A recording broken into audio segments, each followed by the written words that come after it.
Tonight we begin a new chapter in Singapore's history as the baton of leadership passes from our third to our fourth Prime Minister. I speak for all Singaporeans in thanking Mr Lee Hsien Loong for a life dedicated to the service of our country and his exceptional leadership as Prime Minister over the last 20 years. In 2004, when Mr Lee was sworn in, he promised to be a Prime Minister for all Singaporeans and to leave no one behind. He delivered on this promise. Today, Singapore has a transformed economy with good jobs in every sector and substantially higher real incomes across the workforce.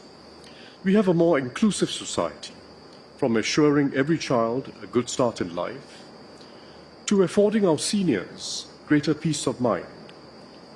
Income inequality has eased, and community contributions to uplift every group with disadvantage have expanded significantly alongside the governments.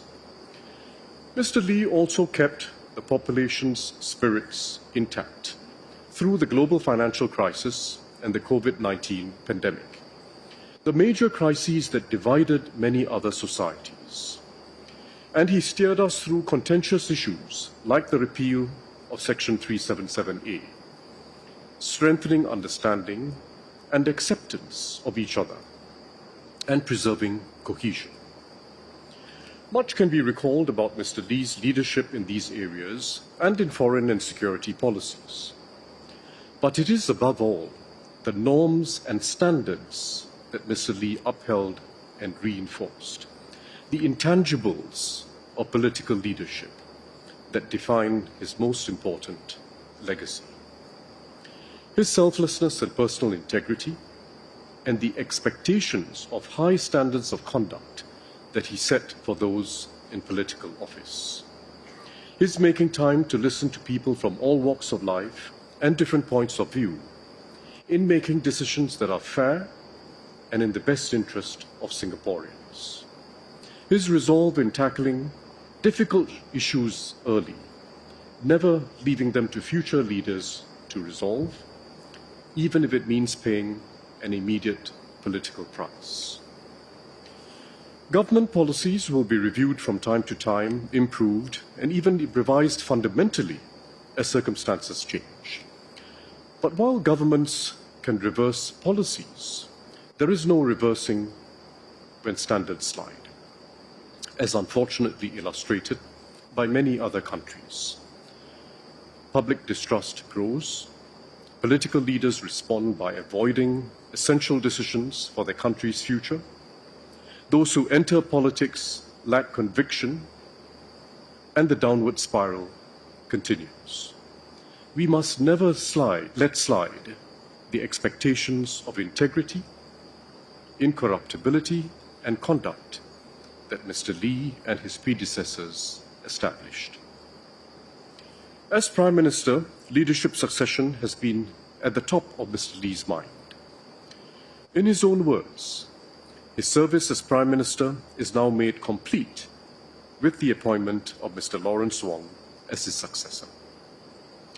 This is once again a smooth and orderly transition in political leadership in Singapore, and only the third in our 6-decade history.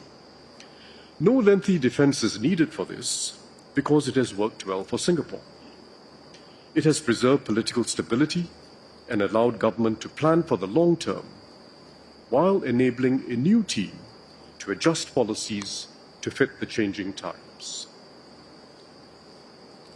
Mr Lawrence Wong takes over as Prime Minister in a period of growing global fractiousness and big power contestation, and a weakening international order. Mr Wong and his team, comprising both experienced hands and 4G ministers who have had several years of engagement with their international counterparts, are well placed to secure our national interests amid these unpredictable geopolitical currents, and to help advance ASEAN unity.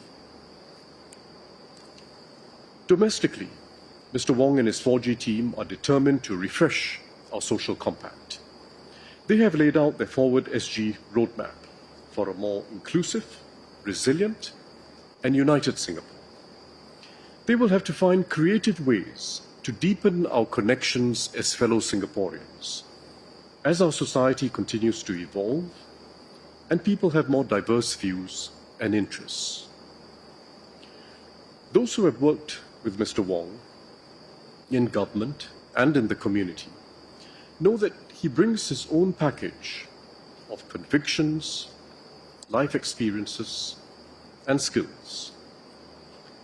He is first and foremost someone who listens, as he did in the Forward Singapore exercise.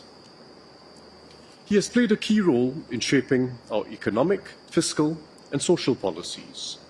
He has worked with the labour movement to advance the interests of workers.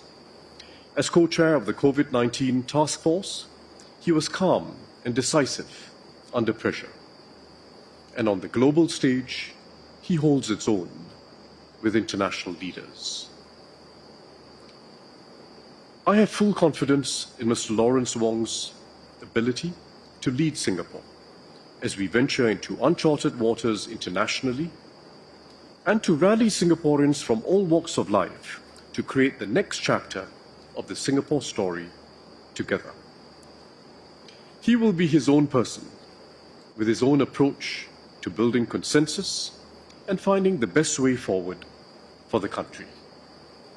And he will no doubt do so to his own rhythm and beat.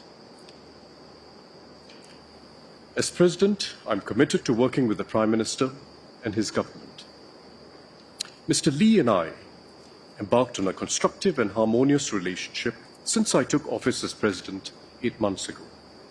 We met regularly and had candid private discussions on key developments, plans, and the international challenges Singapore faces. We have had a shared understanding of our respective roles and responsibilities in Singapore's system of governance. I look forward to maintaining this close and productive relationship with Mr. Wong. Singaporeans can be assured that our country is in good hands. Mr. Lawrence Wong and his team will build on the strong foundations laid by previous Prime Ministers and governments and keep our little red dot shining ever more brightly. Our best years are still ahead of us.